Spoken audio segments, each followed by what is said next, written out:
Hello and welcome to Quarterlight, your car brochure channel, and in today's Saturday special edition episode, the special edition Ford Granada 4x4.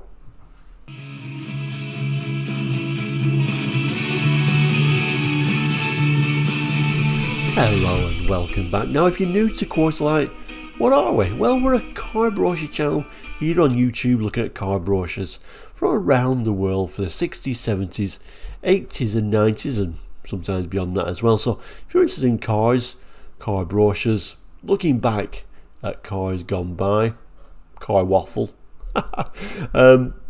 please consider subscribing. It is all completely free. Anyway, back to today's episode. We're now doing 5 episodes a week, and actually Saturday, which is when this particular episode was first aired, is our special editions of various different makes and models. Today, no exception, it's an unusual one actually, a special edition Granada 4x4. So let's throw that on the board and learn a bit more about this particular model. So here is today's brochure, the special edition Granada 4x4. And I mentioned waffle at the start of the show, and I made myself laugh there because on a previous episode of Quarterlight somebody commented something like 7.17 minutes of pure waffle. Well, yeah, I couldn't really argue with that. I had to like the comment because there is a lot of car waffling in here, and I guess that's just the channel. But anyway, today's brochure, the special edition Granada 4x4, bit of a strange model really. This was more of a time when Ford, the funny thing about Ford special editions, and we all know this, sometimes they shout about it, lots of fancy graphics, the name on there. On the other hand, some of the special editions, you don't really know it's a special edition, they just call it a special edition. This is one of those.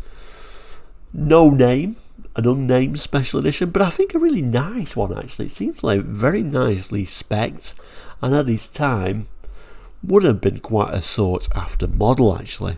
This particular brochure, if I turn it to the back, this one is dated July 1988, reprinted with amendments in October 1989, the code FA868. So yeah, we're saying this special edition is like 88 to 89, I guess. It's a strange one. I don't remember it purely because you wouldn't know if you saw it, to be honest with you. Let's just move back. So back to the front page, back to that front image. Doesn't really give you any clues on here. Quite an understated special edition. Even the colours very understated, isn't it?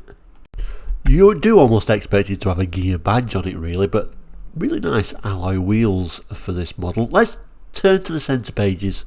Let's see what you actually get.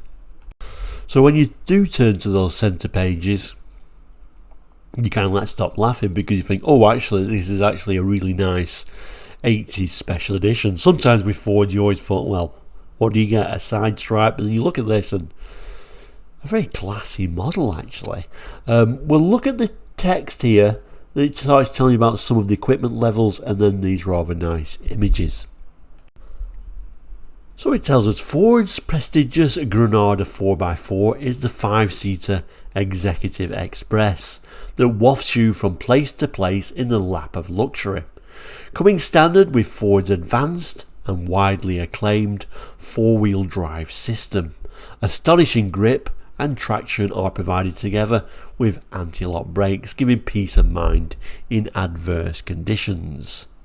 So standard features, rather nicely, you get the 2.9 litre EFI V6, electronically controlled ABS, front fog lights, headlamp wash, electrically operated front and rear windows, electrically operated and heated door mirrors, tilt or slide screened glass sunroof, multifunction digital clock and ambient temperature readout, wood veneer instrument panel applique, fully adjustable head restraints, front and rear, with adjustable lumbar support on driver's seat, tachometer and graphic warning module for doors, lights, fluid levels and brake pad wear. And we also get an electronic sound system, ECU2, with 6 speakers and a separate power amplifier. So all of the kit really. And then we get some of these little features shown in little images. So here we can see what I'm presuming is the electric windows and the remote door mirrors. Headlamp wash, rather nicely. Your tilt or slide screened, I guess glass screened sunroof.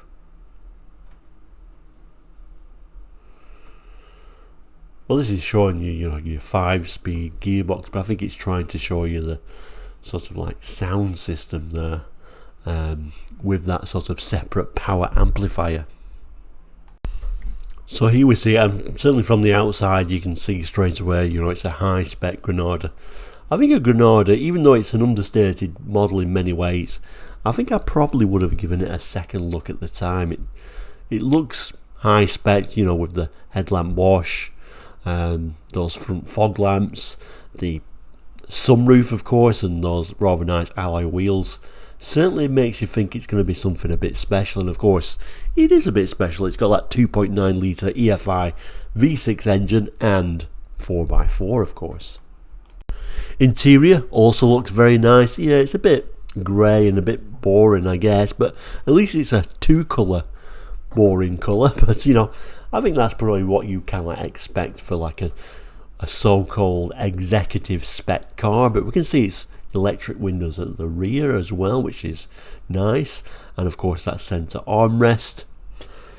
Not leather, but for me personally I'd rather it not be leather. I never really was a fan of leather, but I was never also really a fan of Ford's leather. They always looked a little bit, I don't know, baggy in some ways, so I actually prefer that. And then if we move down, Ford dashboards were never an exciting place, I don't think, at this era, but logically laid out, I always thought. A little bit of wood, rather nicely, to make you think of sort of gear models of old, and all the kind of like kit you would expect, and like I say, a little bit of kit you wouldn't expect as well, like that sort of sound system and that separate amplifier on there as well. So that takes us to the back page and the specs fully, so we'll certainly have a look at that. Hopefully it shows the colours on there to see if we can get any other colours other than that rather dull grey colour. But overall, this is kind of like a special edition that's really a special edition, which, and there's Midnight, hi Midnight. This is really a special edition that at the time would have been a wonderful car, but unlike sort of the late 70s, and I'm sorry about that, the late 70s and early 80s, when you got all those graphics and really very collectible Fords, this is not really, you leave the camera, this is really not the kind of special edition that you would think, oh wow, do you remember that special edition? That's very collectible, but a classy special edition, let's call it that. So the top here, first of all, it starts talking about RAC membership. All Ford cars, vans and pickups benefit from Ford's new customer care package. This includes 12 months special RAC membership, which is nice, and probably at a time when the RAC membership kind of like meant something and you had a chance of being recovered, and not like 8 hours later or something. But I think it meant more than sort of AA and RAC were, I think, a more sought after thing back then. If we move down, actually saying all that, I don't even know if there is RAC membership now. It's been many years since I've been to England, so, but how I kind of like remember it before I left at least. So technical features: a 2.9 EFI engine with 5-speed gearbox. And then we got ABS anti-lock braking system with 2 microprocessors, 1 hydraulic circuit for each wheel, or each front wheel, single circuit for the rear wheels, rear fully powered and front power assisted, under normal braking, ventilated front discs, and of course discs at the rear as well, self-adjusting. And then we get a fuel tank, 70 litres, a limited slip differential, radiator fan, thermostatically controlled, steering, rack and pinion, power assist, and then the suspension for these Granadas.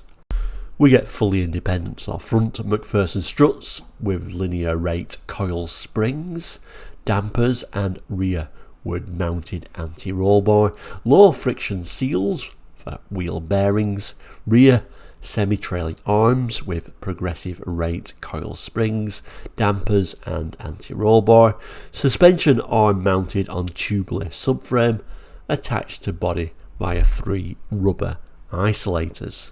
That then takes us to the standard exterior features, so wide body tone body side mouldings with bright insert, body tone bumpers with bright insert, fuel tank cap with high security lock, heated rear window, horn, dual tone, lights, halogen, flush fitting headlights, hazard warning lights, integral front fog lights, integral front driving lights, rear fog lights, reversing lights, side repeater flashes, and then the locks are anti-burst door locks, childproof rear door locks, high security, integral door lock release, in interior door latch handle, motorised central locking, operated from either front door, including torch key, push button release, and handle on tailgate.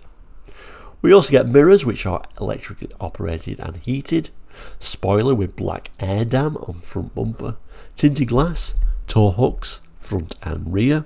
Tyres are 205 60R by 15, wheels 6x15 7 spoke alloy wheels, wheel arch liners front and rear, wipers 2-speed intermittent, electric wash, headlight wash. So standard interior features, we get ashtrays variously, a carpet, colour keyed cut pile carpet, carpeted front door bins, carpeted lower rear doors, cigar lighter, illuminated front and rear. We also get a quartz analogue clock, console, tunnel mounted with large trinket tray, coin rack and storage box, and padded lid and provision for cassette storage, remember cassettes. Controls, 2 steering column stalks controlling direction indicators, headlight dip and flash, wipers and washers, door trim, moulded panel including soft feel armrests and storage bins, door pull, grab handles and cloth inserts. Grab handles variously, headlining, cloth, heater and ventilation system, etc. In-car entertainment, so we get a electronic sound system, ECU2, including power amplifier, 6 speakers and an aerial incorporated in the rear windscreen. So instrumentation, speedometer, odometer, fuel gauge, water temperature gauge, trip recorder, warning lights for ABS, failure, brake failure, handbrake, direction indicators, ignition, alternator, main beam, oil pressure, instrument panel, rheostat illumination, tachometer, auxiliary warning lights, temperature warnings, graphic information module including 5-way door ajar, low air temperature and bulb outage monitors for side lights, headlights and brake lights. And it talks variously about the instrument panel and driver's upper pocket, coin box with lid, etc., and of course that wood veneer applique. We get mirrors, seats, fully reclining front, valance on front seat. I like to know what these seats actually are though. It would be nice actually if it told us the material on there. Rear folding seat cushion with a 60-40 split, which is nice of course. Fully adjustable front head restraints, driver's seat with pneumatic adjustable lumbar support, driver's seat height adjustments, folding rear centre armrests, mat pockets in front seat backs, fully adjustable rear head restraints, seat belts variously of course, steering column rake and reach adjustable, steering wheel 2-spoke soft feel with horn push, sunroof, tilting sliding glass with louvered blind, switches, illuminated instrument panel, mounted auxiliary micro switches, variable interval intermittent wipe switch, illuminated front fog light switch, tailgate gas struts, windows, electrical round. We can also get optional extras for this as well, like air conditioning, an alarm, graphic equalizer, quick clear heated windscreen, black or metallic paint. And we get a wide variety of colours for these as white, so diamond white, ivory, burgundy red, galaxy blue, black, extra cost. And then a really big range of metallic colours, although of course you had to pay extra for metallics, or Strator silver, silica gold, satin gold, chestnut, Regency red, crystal blue, willow green, mercury grey and sable. Okay, so pricing. First of all, it's a bit confusing because it says Granada 4x4 and it says 2.9 EFI gear 4x4, so it's almost saying, one minute you're telling me it's a special edition, now you're telling me it's a gear, but there was definitely no gear badging on this, so I guess the gear was what it was based on. So 5-door, £17,115. To be fair, that is a lot of money actually in 1988, 1989. I'm trying to think, my dad bought well, he didn't buy one, it was his company car, but a 1988 Ford Sierra Sapphire 1.8L. That was under £10,000, just to give you an idea. So options, you can have aircon, etc., which we've all read. So aircon was £850, so that's a big expensive option to have on there. But air conditioning wasn't really that popular, was it, in the UK at that time? Of course, temperature wise, in some ways it didn't warrant it, although I think it's more popular now. We can also get extra cover, and there's various different sort of extra sort of warranty, by the looks of it, you can add on to your Granada. And then once again, just a reminder, this is a July 1988 brochure that was reprinted with amendments in October 1989. Printed in England by Gerald and Son Limited, Norwich. So there we go, a little bit of a look at a very nice so-called special edition, but certainly a very well spec'd car. Nice engine, 4x4. That would have been a nice one to buy on the second-hand market, because really the new price was certainly out of the reach for most people, I do believe. Certainly out of the reach of my family at the time. But thank you so much for watching today. Many more special editions every Saturday, as well as many other makes and models of car during the week as well. But thank you so much for watching today. We'll end by saying, please, if you've not done already, please do consider subscribing. It is all completely free. We'll end with this lovely Granada 4x4. I'll add a couple more boxes for further episodes. Maybe I'll do a little box there for special editions, and maybe a little bit of a Ford box on there as well, just to keep you entertained on your weekend. But thank you so much for watching. If it is still weekend when you're watching this, please do enjoy your weekend. If it's on a random weekday, I hope your day is going well. But thank you so much for watching. Please do take care, and we'll see you very soon. So all the best and goodbye.